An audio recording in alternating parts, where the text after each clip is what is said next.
बारिश की बेवक्त हुई बारिश से बहुत ही ज़्यादा किसानों को नुकसान हुआ है। जैसे इस बारिश की चपेट में बहुत सारे गाँव आए हैं, जैसे बोनूर, जामनिया पानी, दामखेड़ा, खामखेड़ा, गोलवाड़ी, पिपलापुरा, गोलवाड़ी, ऐसे ही बहुत सारे गाँव है, डाबली, बहादुरपुरा, काकड़िया, सेगांव, ये सारे ज़िले खरगोन ज़िले के ही गांव हैं।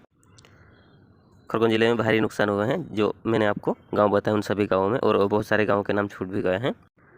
इतना भारी नुकसान अगर किसी उद्योगपति का होता तो सारे न्यूज़ चैनल खबरों और देश प्रदेश में हुए होते, और सारे नेता, राजनेता सभी उपस्थित होते वहाँ पर, मंत्री संतरी सभी इकट्ठे हो जाते, लाइनें लग जाती अगर किसी फैक्ट्री या किसी में आग लग जाती, कुछ हो जाता तो।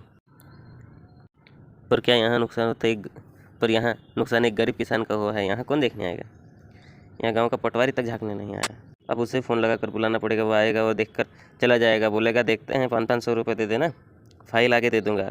अगर गलती से 100 में से 3-4 किसानों को 5-5 हज़ार मिल भी गए तो वो बोलेगा 2-2 हज़ार रुपये वापस दे दो, मैंने काम करवाया है तुम्हारा। पर कोई ये नहीं सोचता कि किसान का इतना बड़ा नुकसान हुआ तो इसकी मदद करे। किसी उद्योगपति का नुकसान होता तो मैं इतने रुपये दूंगा, मैं उतने रुपये दूंगा बोलते, किसान के लिए कोई आगे नहीं आएगा। सच ही कहा है किसी ने, बड़ी बेदर्द होती है बेवक्त की बारिश, अमीर पकोड़े खाने की सोच रहा है और किसान जहर।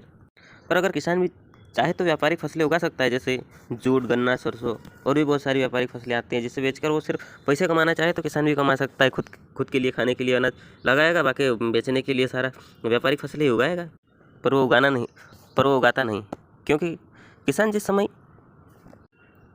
समय अमीर जिस मौसम को देखकर अमीर दारू के साथ पकौड़े खाने की सोचता है, उसी समय किसान सोचता है कि क्या वो खुद खाएगा और क्या किसी को खिलाएगा, इसलिए वो व्यापारिक फसलें नहीं उगाता। अगर उद्योगपतियों या अमीर लोगों की तरह किसान भी सोचने लगे ना, तो फिर सोच लो